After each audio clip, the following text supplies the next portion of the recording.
Welcome you all to this section on fluid mechanics and machinery.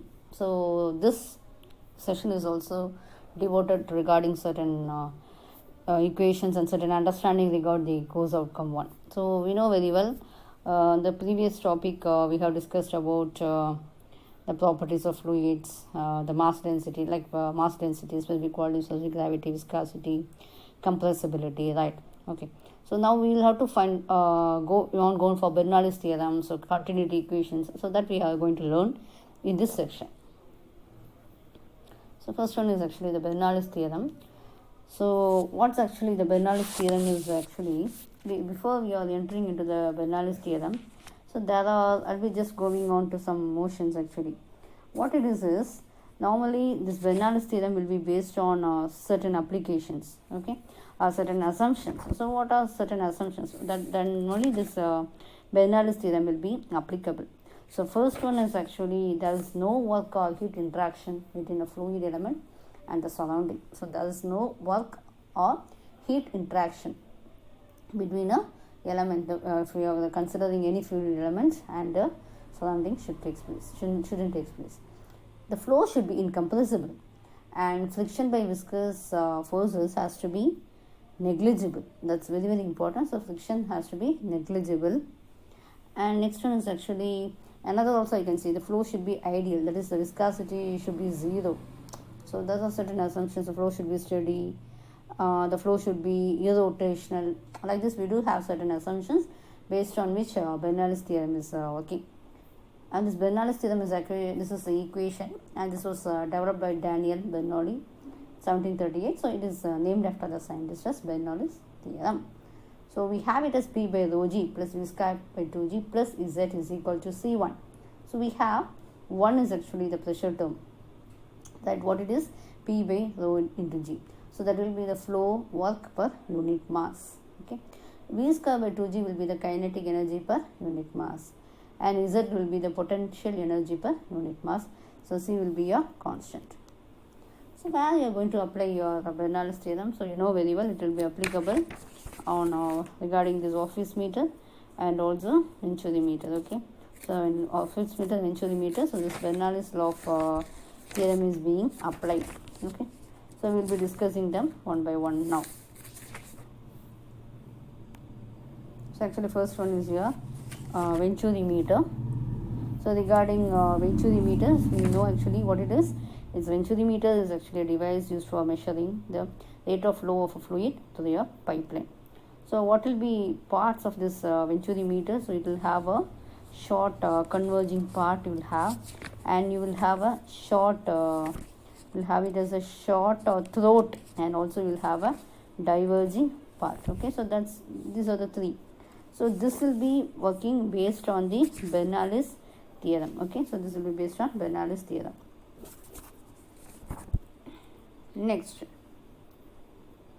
Okay, so what is actually this converging zone? So why we are going to have a converging zone? What is the purpose of the converging zone actually? So the converging zone is actually to accelerate the flow, and it will be creating a pressure difference between the inlet to the converging cone and the throat.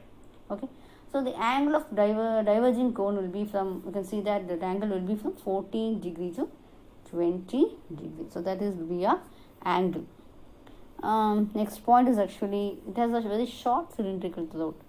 So what is the function of throat is actually it is used for stabilizing the flow, and it will be facilitating the provision of pressure tapping. And also we should know that the diameter of ratio, that the diameter should be small d by capital D should be equal to 0.4 to 0.7, while capital D will be the diameter of pipeline, and the small d will be the diameter of throat. So this is regarding the parts of the Venturimeter.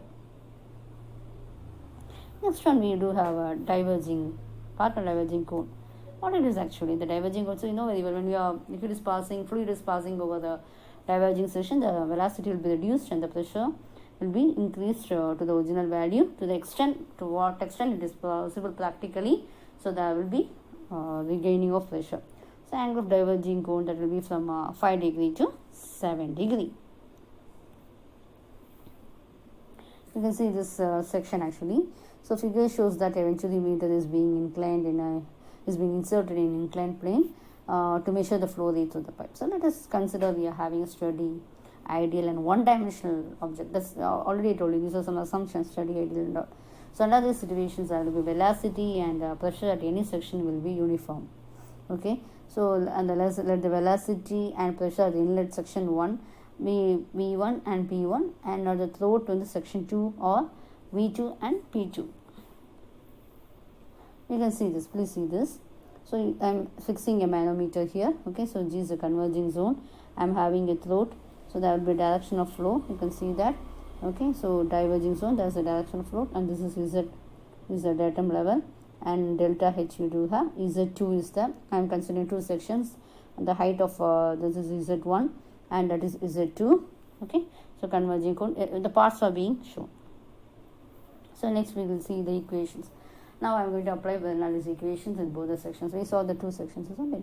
So P1 by rho G plus V1 square by 2G plus Z1 is equal to P2 by rho G plus V2 square by 2G plus Z2. So what happens, I am taking the velocity side here and the pressure side and the datum heights of, can see the Z1 minus Z2 I am taking to the right side. We know very well by continuity equations, velocity V2 A2 is equal to V1 A1. So we will have A1 and A2 are the cross section area. So I am substituting those values here. So V2 square by 2G into 1 minus A2 square by A1 square is equal to P1 by rho G plus Z1. Okay, all the P1 regarding this level I am taking it as 1 P1 by rho G plus Z1 minus P2 by rho G plus Z2. So I am considering, I am getting the values for velocity V2.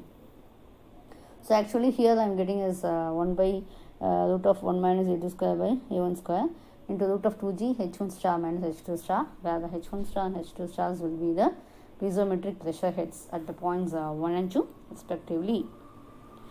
And also H1 star, how I am taking this, P1 by rho G plus Z1, that I am putting, I am noting as a term H1 star. H2 stars will be P2 by rho G plus Z2. So Q is equal to A2 V2 divided by A2 divided by 1 minus A2 square by A1 square and into root of 2G H1 star minus H2 star. So this is the equation of discharge of flow through Venturimeter. So actual discharge can be calculated by multiplying the theoretical discharge with coefficient of discharge. So the value of coefficient of discharge will be from 0.91 to 0.99 and it will be depending upon the conditions of flow and losses. So what are the merits and demerits actually? So here in this what happens actually, the recovery of pressure is near the original value. I cannot say it is original, but it will be near the original and loss of energy will be minimum. Demerits, the cost is very high and will be occupying, this Venturimeter will be occupying more space than surface meter. So where it is used actually? It is used for calculating the flow rate of fluid in a tube and setting of the flow of gasoline in the ignition system. This can be used. Okay, you can set the particular velocity rate.